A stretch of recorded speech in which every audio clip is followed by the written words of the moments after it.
pessoal, continuando então as nossas aulas, essa é a nossa segunda aula falando sobre teoria econômica. Iniciaremos a aula falando sobre função-demanda. Em um mercado onde verificamos a relação de preços versus a quantidade, a demanda será maior à medida que o preço for menor. É uma relação inversamente proporcional, ok? Se cai o preço, você tem maior consumo, ok? E a função demanda, ela é representada por quantidade, né? Quantidade de demanda é igual a A mais B vezes P, ok? A relação inversa de P vezes Q. Aumenta o preço, diminui a quantidade. E o inverso também é verdadeiro. Não é? Se você diminui o preço, você vende mais, aumenta a quantidade, ok?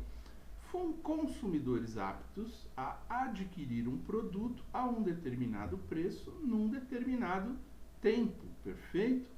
Só altera o preço, né?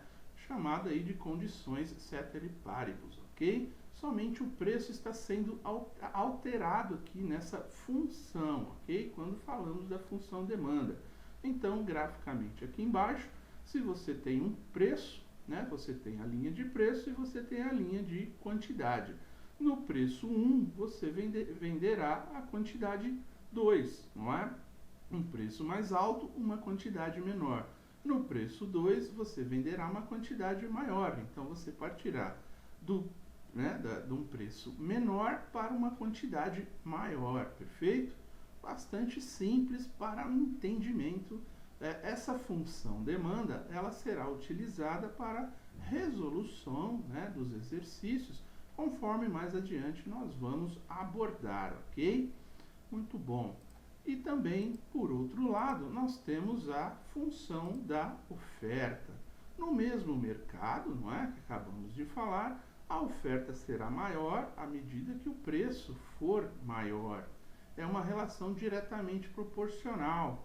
Ou seja, não é? Se eu tenho um preço maior, né, no mercado por um determinado produto e eu tenho procura por aquilo, eu tenho uma procura grande, eu vou conseguir introduzir meus produtos nesse mercado a um preço maior, ok? É a quantidade de fornecedores aptos a disponibilizar um determinado produto a um determinado preço num determinado tempo, ok? A função oferta, né, que também ela será representada aí por A mais B vezes P, uma relação direta, não é? Se na demanda nós tivemos uma relação inversa, né? Aqui não, aqui na função oferta nós temos uma relação direta entre preços e quantidades, ok?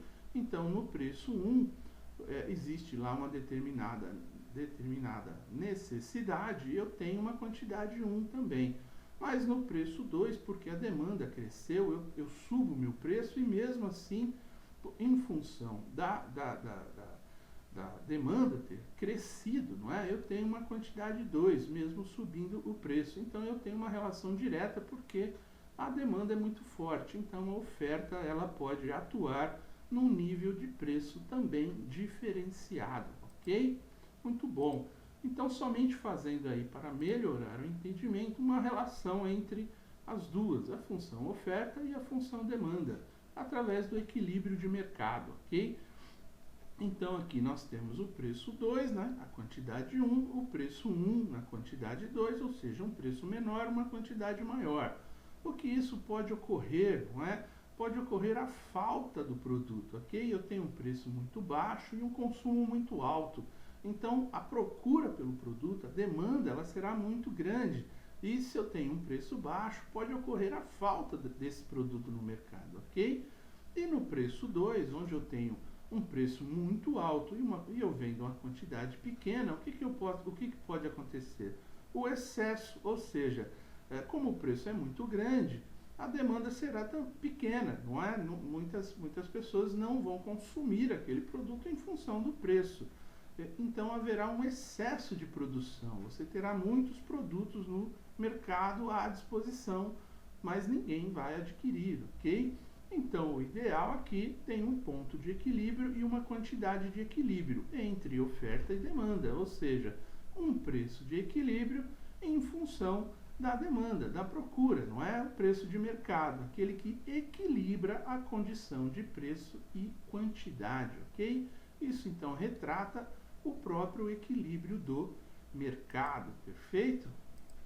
Graficamente fica bastante fácil de entender, muito bom. Nós temos dois pontos quando a gente fala de deslocamento, né? Nós temos o deslocamento na curva, que é tudo isso que nós acabamos de ver até agora, tanto da demanda quanto da oferta, ok? Só variou o que? O preço, não é? Então, você tem um preço 1, um preço 2, a quantidade 1, quantidade 2. E na oferta, quando você tem condições diferentes, você também está variando só o preço e a quantidade está variando numa relação direta ao preço, ok? E igualmente proporcional. Porém, você tem o deslocamento da curva, não é? O deslocamento da curva é quando alguma condição ela é alterada, não é? Uma condição de mercado, não é? Quando você passa de uma curva de demanda para uma outra curva de demanda, maior ou menor, em função de quê?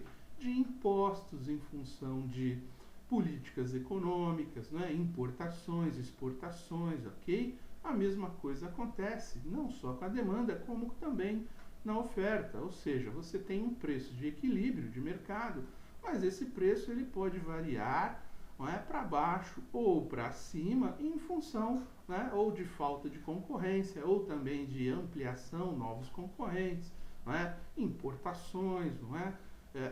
Você pode elevar se você vai fazer exportações daquele produto. Então, na economia, você tem essas duas condições, o deslocamento na curva e o deslocamento da curva, quando a condição de mercado é alterada, perfeito? Então, nós temos aqui como exemplo apenas o preço mínimo. Para que serve um preço mínimo? Para proteger o produtor, não é? Então, como que você protege o produtor? Através de compras do governo, exportação, subsídios, ok? Para você conseguir manter o ponto de equilíbrio do mercado. E quando você tem um preço máximo, você quer proteger o consumidor, não é? O nível de salários, a inflação. Então, isso explica, não é, um pouco dessas condições de deslocamento de oferta e de demanda, tanto na curva quanto da curva, perfeito? Exemplos bastante práticos e fácil de entender, tá bem? Então vamos lá. Vamos falar sobre elasticidade, né? O que é isso? Elasticidade da demanda no ponto, não é? Então ela é a variação da quantidade dividido pela variação do preço vezes o preço e a quantidade, que nós acabamos de falar, de oferta e de demanda, ok? Então, se eu tenho uma variação da quantidade, nós vamos fazer um exercício fácil aqui, um pouco mais adiante, que vai ficar muito mais fácil de explicar. Mas, em função da variação da quantidade e da variação do preço, nós vamos calcular a elasticidade da demanda no ponto, ok? Essa fórmula ela é representada por menos B vezes P dividido por Q. Ou seja, essa elasticidade, esse cálculo, ela sempre será negativa, tá? Porque do outro lado nós teremos a elasticidade do preço da oferta, né, no ponto, que é a mesma fórmula, a variação da quantidade pela variação do preço vezes o preço pela quantidade, ok? Uma fórmula matemática para a resolução dos exercícios de economia que aparecerão mais adiante. Então, a elasticidade da oferta, ela é positiva, ela será a fórmula B vezes P dividido por Q, ok? Para deixar isso muito mais fácil de entender, vamos fazer aqui alguns exemplos. A elasticidade da demanda, não é? Aqui nós estamos falando no arco, você está medindo dois pontos, né, dois preços e duas quantidades, ok? Então você também terá esse tipo de exercício, a variação da quantidade dividido pela variação do preço, não é? Vezes o preço 1 mais o preço 2 dividido pela quantidade 1 mais o preço 2, ou seja, não é num ponto, você está pegando dois pontos aqui, por isso que é chamada no arco. Mas vamos lá, vamos entender então o que é uma condição inelástica, né? Quando que a elasticidade, a ND, que é a elasticidade da demanda, ela for menor que 1, a variação da quantidade dividido pela variação do preço. Por exemplo, você tem um produto lá num ponto de equilíbrio, e aí por algum motivo a variação da quantidade, não é, de um ponto para o outro foi de 10, não é? No preço 1 eu vendi uma quantidade, no preço 2 eu vendi uma outra quantidade. E a variação do preço foi de 20, ou seja, enquanto a quantidade variou, né, tanto para baixo quanto para cima, mas vamos dizer aqui para cima, você vendeu mais 10 e o preço você conseguiu subir, né, ele cresceu mais 20, ou seja, a variação do preço ela será 20, enquanto a variação da quantidade é apenas 10. Isso te dá uma condição inelástica, ok? Ou seja, você subiu o preço, mas você vendeu menos. Então, ela te dá uma condição inelástica, variação da quantidade, né, pelo preço. A unitária é quando você consegue fazer um equilíbrio bom. Você aumenta o preço, mas a quantidade acompanha, ou seja, você continua, né, vendendo pelo mesmo preço uma quantidade, né, por um preço um pouco maior, uma quantidade também um pouco maior, exatamente igual. A variação entre os dois foi a mesma. E na elástica, não é? A ND maior que 1, essa variação é inversa lá a questão, né, que nós falamos da inelástica, ou seja, a quantidade subiu mais com um aumento do preço, né? Você colocou um aumento de preço de 10, né, por exemplo, e você terá um aumento da quantidade de 20, não é? Essa variação de um ponto para o outro, por isso chamamos de arco, ok? Então, nesse exemplo, você terá uma elasticidade, não é? Você terá uma condição elástica, ok? Por quê? Porque a variação da quantidade ela foi maior mesmo com a variação do preço. Mesmo você colocando o preço para cima, você ainda conseguiu vender mais daquele determinado item, ok? Então, na inelástica, nós vamos aumentar o preço, porém, nós vamos vender menos. Na unitária, mesmo aumentando o preço, você vai variar a quantidade também de acordo com a variação do preço. E na elástica, na condição elástica, você vai aumentar o preço e a quantidade vai aumentar em números ainda maiores, ok? Sempre por alguma condição do mercado, ok? Isso são análises que depois teremos que medir. Olha, a elasticidade ela foi inelástica, ela foi unitária, ela foi elástica, perfeito? A elasticidade preço cruzada, não é? A variação da quantidade de um produto X dividido pela variação do preço do produto Y, vezes o produto Y dividido pela quantidade do produto X. Para que serve esse cálculo de elasticidade? Nós iremos medir, né, porque se ela for menor que zero, os itens serão complementares, ok? Através desse cálculo, nós identificaremos que esses itens são complementares. Quando? Quando a elasticidade medida nessa fórmula, ela for menor do que zero. Quando ela for maior do que zero, os bens serão substitutos, ok? Então, tanto faz adquirir um quanto o outro produto, ok? Na visão do mercado. Quando ela for igual a zero, elas serão independentes, ok? Não tem relação um produto com o outro.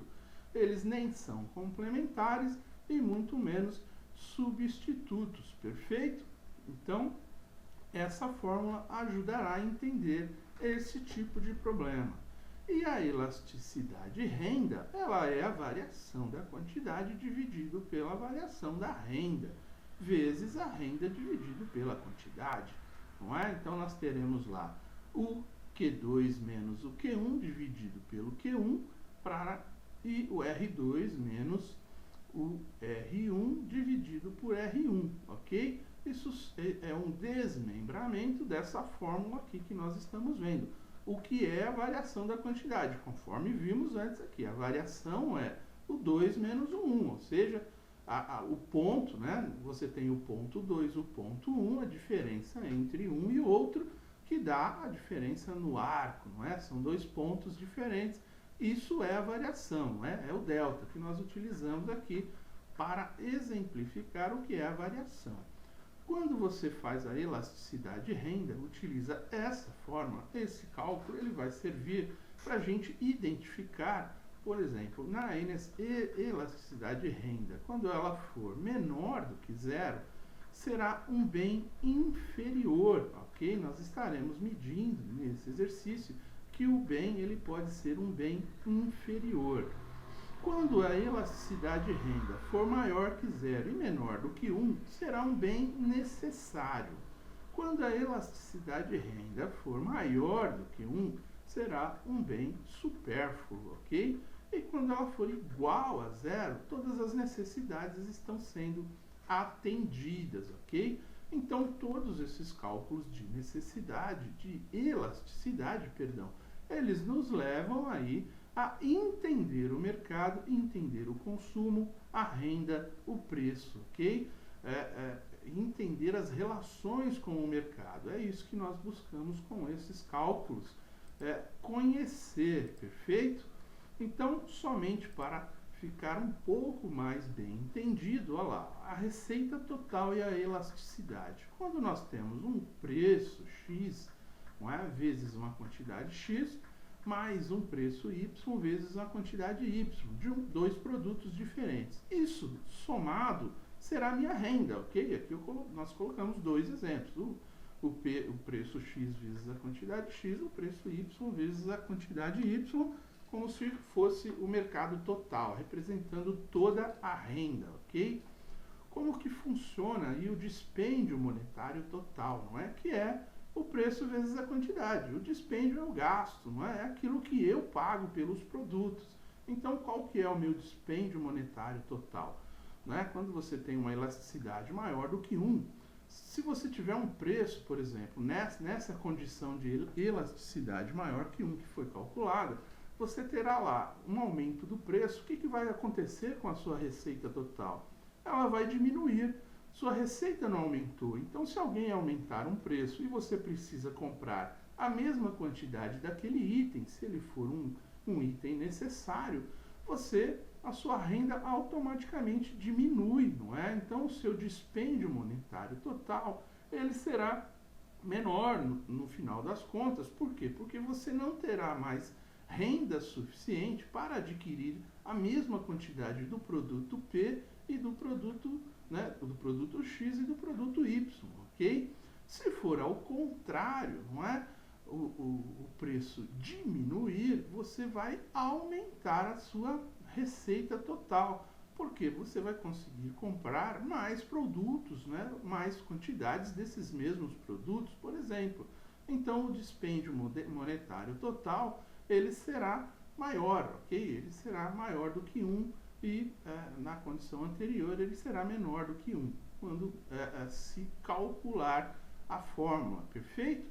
Quando for igual, né, aumenta ou diminui o preço, na elasticidade igual a 1, ele será inalterado, né? O dispêndio monetário já estará no seu ponto máximo. Podemos chamar aqui de ponto de equilíbrio. Quando a elasticidade for menor do que 1, né, ou maior do que 1, perdão. Quando aumenta o preço, aumenta também a receita total. E quando diminui o preço, diminui também a receita total, ok? Qual que é o efeito do imposto nisso tudo, né?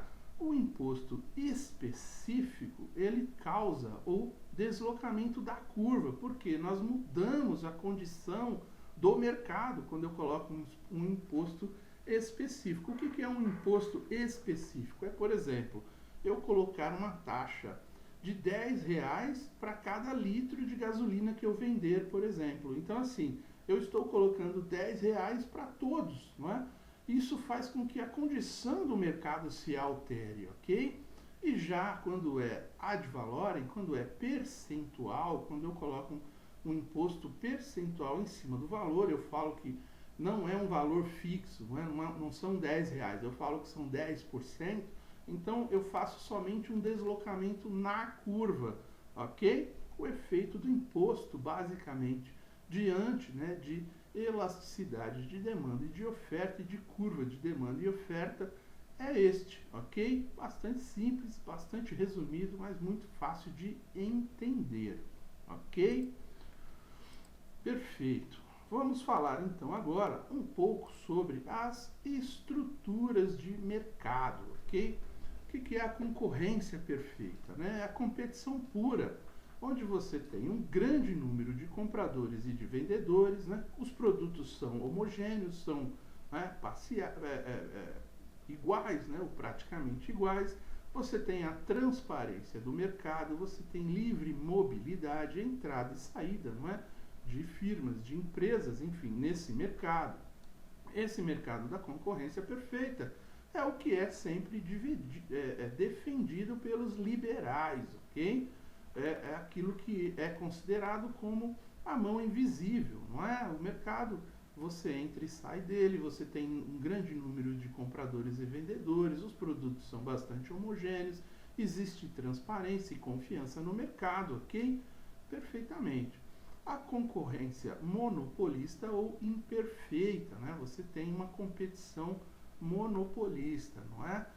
Onde alguns têm o monopólio do mercado, isso você não tem vários compradores nem fornecedores, você tem apenas um ou alguns, né, fornecedores e compradores. O oligopólio, o que é? É um domínio do mercado, né, de poucos, ou seja, você tem um oligopólio quando você tem apenas poucos fornecedores ou poucos consumidores para aquele item. O monopsônio, né? Muitos vendedores e um único comprador. O oligopsônio, poucos compradores.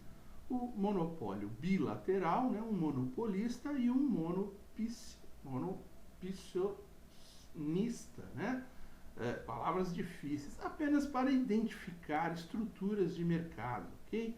Conhecimento teórico. Modelos marginais, né? Por que a concorrência perfeita ela não dá certo, né? O que acontece, né? Por que precisamos, né? Nós temos aí todas essas outras estruturas de mercado, né? Porque a intromissão do governo, por exemplo, não é? Keynes defendeu lá o neoliberalismo, ou seja, onde o governo tem a detenção, aí dita normas e regras na economia. Porque você tem o cartel, né? O cartel perfeito, aquela organização formal ou informal, que faz com que os preços sejam controlados, não é, por alguns agentes aí que se organizam para controlar os preços e as quantidades no mercado, ok? Então a intervenção do governo, ela limita, ela fiscaliza esse tipo de modelo marginal, vamos dizer assim, né? A economia, atuando ao lado da economia regulada pelo governo. E a simetria de informações e seus problemas, o que é isso, não é? Por exemplo, quando você tem vendedores que conhecem muito melhor, né, os produtos do que os compradores. É o problema aí dos automóveis usados, por exemplo, mas não só automóveis, qualquer outro item usado, não é? Quando você põe ele no mercado, o vendedor, ele conhece o produto, o comprador, ele tem pouco tempo de análise, ele não conhece, e mesmo ele conferindo ali, visualizando, testando, ele somente realmente vai ter a informação que ele precisava no momento da compra, depois que ele comprou, depois que ele está utilizando o item. Então isso também é um problema que precisa ser regulamentado, não é? Nós temos aí, por exemplo, hoje a exigência da da fiscalização dos automóveis, né? Durante o processo de transferência de nomes, né? Você tem que fazer aquela inspeção obrigatória no veículo. Por exemplo, tá? Estamos aqui apenas citando um exemplo. A seleção é diversa. O que é? São dificuldades, não é? Coberturas de plano de saúde, por exemplo. Você compra um plano de saúde e você não sabe o que realmente, né? Na hora que você precisa lá, você vai ter um problema de saúde, é que você vai verificar que, não, mas isso não está na cobertura, aquilo está, o hospital que você quer não pode, porque não está dentro do plano, enfim. São as dificuldades, né? Também, o vendedor, ele conhece o plano muito melhor do que você, mas ele não te fala, não é, as dificuldades, ele te fala só o lado bom, não é? E o moral hazard, o risco moral, não dispor de condições para monitorar as ações, né? Contratos financeiros e seguros, não é assim? Nós não temos tempo, não temos tecnologia, não temos, né, o consumidor, ele não consegue controlar, né, todas as ações, né, de um plano, né, de financeiro ou de seguro. O mercado é bastante complexo, você precisa de um entendimento muito maior, não é? Então, assim, sempre o comprador, né, essa assimetria de informação, ela está presente, não é, nesse tipo de comportamento, né, de vendedores em relação aos compradores, né? Herding behavior, comportamento de manada, né? Estouram ao menor sinal de problemas, não é? Aquele produto que você entende, né? Que sempre que tem algum tipo de problema, por exemplo, ações, não é? Ações em bolsa, isso sempre que acontece alguma coisa, isso estoura, né? É um problema muito grande, as pessoas tentam vender aquelas ações para não terem prejuízo ou para minimizar o seu prejuízo da forma mais rápida possível. E o contrário também, não é? Quando uma empresa está indo bem, a procura pelas ações são bastante grande, todos vão atrás daquelas ações, ok? Perfeito. Somente para entender aí os modelos marginalistas, né, da economia e o porquê, né, da economia da mão invisível não funcionar perfeitamente. O liberalismo tem os seus problemas, não é? E esses são alguns dos problemas que podemos encontrar. Vamos falar um pouco aqui sobre a teoria dos jogos, né? Uma teoria matemática dos jogos com origem na estratégia militar. Ela foi primeiramente aplicada à economia por John von Neumann e Oscar Morgenstern durante os anos 40, ok? Isso era um estudo de decisões, das decisões econômicas dos agentes em mercado de concorrência imperfeita, tá? Era um jogo de simulação de problemas, estratégias, né, de decisões alternativas, ok? Então você montava lá uma matriz de pagamentos, não é? Você orientada para resultados, para cada uma das combinações. Então você tinha lá uma combinação, uma jogada única, né, para cada jogador, né, decisão simultânea, né, de todos os jogadores, informação perfeita, todos têm a mesma informação, equilíbrio competitivo, estratégia dominante, equilíbrio de estratégias dominantes, equilíbrio de Nash, né, nenhum dos jogadores tem incentivo, equilíbrio cooperativo, né, jogadas repetitivas, jogada individual e egoísta, jogos sequenciais, um age e o outro escolhe a estratégia, representação extensiva ou em árvore do jogo, né, que era aí uma alternativa da matriz de pagamento. Essa teoria dos jogos, ela baseia-se, né, naquela situação onde você tem, por exemplo, lá grandes fornecedores dentro de um mercado, também grandes compradores. O que você tem que fazer? Por exemplo, não é? Na economia internacional, no comércio internacional, essa teoria dos jogos foi bastante utilizada para os países que estavam em desenvolvimento, na abordagem de países em desenvolvimento, né? Os países desenvolvidos, perdão, eles praticaram uma abordagem maior de expansão do mercado para os países em desenvolvimento. Para quê? Para que a economia deles crescesse. Porque as trocas, as vendas e as negociações com os países também desenvolvidos, eles chegaram num ponto de saturação. E para que o mercado continuasse a crescer, através da teoria dos jogos, o que você fez? Você esqueceu os grandes compradores e focou no mercado de pequenos compradores. E o número, né, o ganho marginal entre um mercado e outro, ele também foi maior. Por quê? Porque o mercado dos pequenos somados, ele era um mercado maior do que o mercado somente dos países desenvolvidos, ok? Um exemplo prático aí que aconteceu logo depois da Segunda Guerra, né? E essa teoria, né, do equilíbrio de Nash, John Nash, aí, para quem assistiu o filme Uma Mente Brilhante, né, foi o cidadão que constatou essa teoria, ok? Por isso ele foi prêmio Nobel aí de Economia, perfeito? Então, todas essas teorias sobre a teoria econômica que vimos até aqui, continuaremos na próxima aula a expandir, ok? Até aqui agradeço, muito obrigado, até mais.